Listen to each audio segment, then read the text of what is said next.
CIA liberated me. I mean, I say that absolutely honestly. June 2008, I feel like I was set free, right? Everything that I believed about the world up until I was 27 years old, the day that I went through the farm, the first day, the first briefing about American supremacy, right? The first day of the farm, it just absolutely changed me. The farm is training ground? The farm is CIA's field tradecraft course. Got it. And it's a long course. It's classified how long it is. Wikipedia talks about it, but I can't confirm or deny if it's accurate. Okay. But what happens is, CIA recruits a very specific type of person. And I realized that in hindsight, but not at the time. And then with that very specific type of person, they essentially teach you that the things that you have always been suspicious of are real, right? I've always been suspicious that people are not being honest, even when they say they're being honest. I've always been... Especially when they say they're being honest. I've always been suspicious and skeptical of authority. Yeah. I've always questioned whether or not authority has the right to be authority, right? And there's lists and lists of other things beyond that, right? I stay up sometimes late at night wondering whether or not I'm even telling myself the truth of what I believe, or whether I'm lying to myself, or whether I'm creating some sort of context for myself to rationalize my thoughts. Like, this is the kind of stuff that goes through my head, and it did when I was younger. How I handled girls in dating relationships, and how I handled guys in friend relationships, and when I was a supervisor in the military. And it wasn't until I got to CIA that they trained me and they kind of enlightened me, like, this is the reality of how the world works. Here's how the human brain actually works. Here's how your brain works. One of the things that's really unique about CIA officers is we're oftentimes recruited because we have some kind of significant childhood trauma that leads to us being outside of the typical neurotypical bell curve.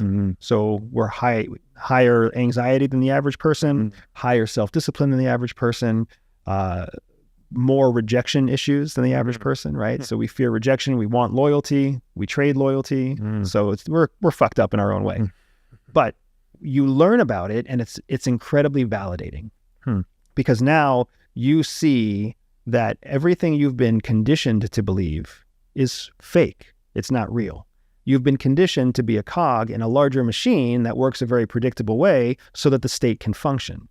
And now you're being pulled out of that and you're being reshaped because your role to support the state is different than the cog, right? You're still a cog. Yes. You're just not that cog. And that was a very liberating experience for me. So my first big transformation happened in 2008. So when I built my business, a big part of what I endeavor to do every day with Everyday Spy is give people a taste of that experience that I had, that liberation, that enlightenment, that life-changing realization that I'm not crazy, right? Like, I'm not crazy. I'm not crazy. I'm not stupid. I'm not ignorant. I'm not selfish. I'm not manipulative. I'm actually just human. The type of person that understands espionage inherently. Yeah. Right? Oh, so that's what, so you had intuitions about espionage, and this gave you a rigorous framework in which to validate those intuitions, something like that. And thank you for asking. Thank you for being the first one to ask that question.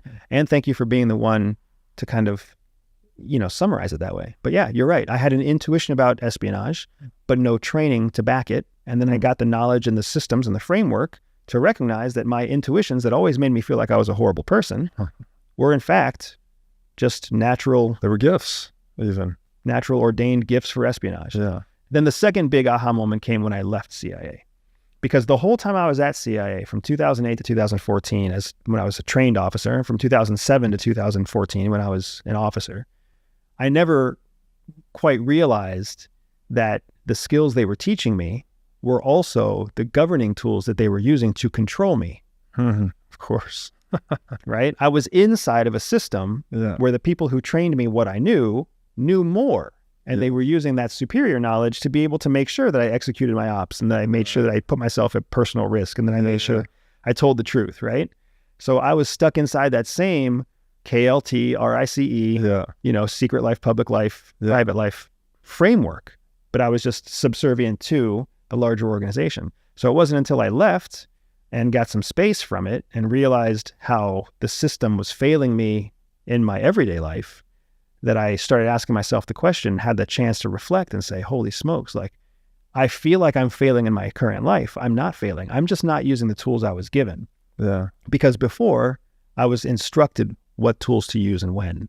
Now I need to do that for myself. And right. And that's the second part of Everyday Spy. It's teaching people the skills so they have the life change, they have the aha moment, but then also teaching them how to control what skills they use when, so they continue to manifest that unfair advantage. That is so freaking cool. It's kind of ironic, I guess, because it sounded like you're describing an unplugged moment from the Matrix in a way, where you're like, oh, I was plugged into this machine. I was supposed to be a cog, but I had intuitions that told me there was more to life than this. And then you come into the CIA and they're saying, yes, there is. Or actually, you've taken the red pill or whatever it is, and they show you, right, your intuitions are legitimate, and here's kind of the framework around them. Here's how people actually work, how the world actually works. And then you get a second unplugged moment, though, which is taking all that knowledge and reassimilating back into the world post-CIA. Right. And the ironic part in my mind is you hear Bitcoiners having a similar unplugged moment. It's like you get into Bitcoin, you start going down the rabbit hole, you know, what is money? What is this? What is that? Next thing you know, like the whole world's like, oh my God, we're living in, you know, as we said earlier, it's like a slave complex. There's a lot of bullshit, you know, government's not your friend, all these things. And you're kind of left to pick up the pieces. So it's just interesting that I would never have expected to hear that going into the CIA was like going into the Bitcoin rabbit hole a little bit, but it sounds like both of them shatter your old worldview and leave you to pick up the pieces. Or recraft something completely different, right? Yeah. And what's the hard part about it, and I'm guessing it's the same way with Bitcoin folks, is you become very isolated. All of a sudden, everybody else is still operating according to the old matrix. Yeah. And you're outside of that. And the only option you have is to find the other people who are outside of that. Bingo. Bitcoiners often complain that they feel kind of isolated in their local community because there's not a lot of us in each community. But then we all come together at something like a Bitcoin conference in Miami, and it's a big love fest. Everyone's having a great time. But yeah, you're correct. That's a common complaint. So yeah, and that's just part of that the wolf pack developing for ourselves. So now that you've been through all this and you've discovered your gifts and you're endeavoring to share them with the world, where are you headed from here? Like, what is the vision for your life, and how do you see Everyday Spy into the future? So my original ambition when I first launched, it's funny, when I launched my podcast in 2018, I think the third or fourth episode of my podcast, I made this claim that I wanted to be a household name by the time I was 45. And I was 39 at the time.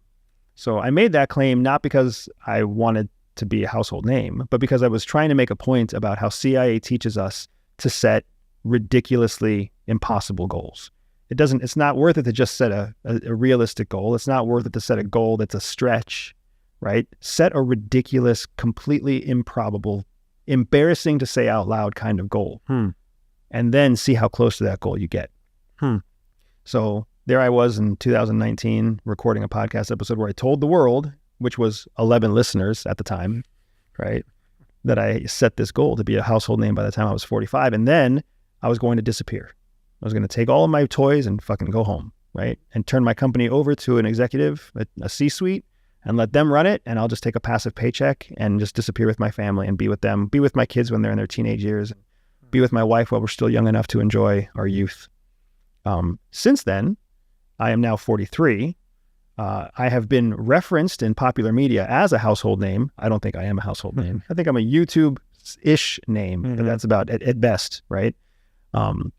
But we now have TV projects, film projects, book projects that are making it so I can't disappear at 45. So I've had to adjust my ambitions. So now I'm targeting 47, 48 before I take my toys and go home and fall off the map. So I've got 5 more years to really have a good time building this business out. I got to find my new CEO. I got to find my new C-suite. I've got to find other ex-CIA and NSA and DIA folks who are going to come in and teach the next generation. But I didn't build this business to be famous. I built the business to give skills to real people that they can use to get a real advantage. And I'm not needed for that. That's why it's not called Andrew Bustamante Incorporated, right? It's called Everyday Spy. There will always be people leaving CIA who want to give back to the American public and teach the skills that they used for success in the field. So that's the mission, that's the goal. And, you know, if I'm lucky, I'll still talk to you when I'm 49 years old, but nobody else will be able to find it. If I'm so lucky, I still get to talk to you when you're 49. I think that's a really cool mission. You're taking these badass skills that we've learned through really, like we said, all of human history, right? That have culminated in the intelligence inside of institutions like the CIA. And then you're giving that back to people to use in their everyday life. That seems ennobling and not enabling.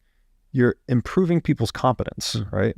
Because if they have this knowledge, they have these frameworks, there must be many other people out there with intuition similar to you that also think they're crazy or bad. And now you can just give them this gift of saying, no, this is actually how human minds work and how society works. And you can use these to your advantage in a professional sense, a personal sense, etc. It's cool. It's really cool stuff you're doing.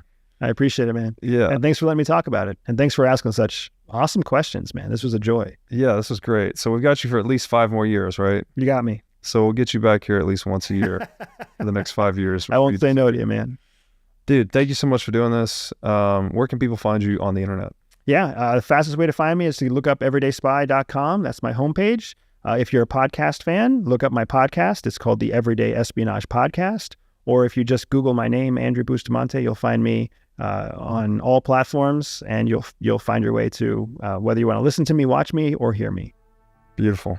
Dude, thanks again. I appreciate it. Thank you. So fresh on me.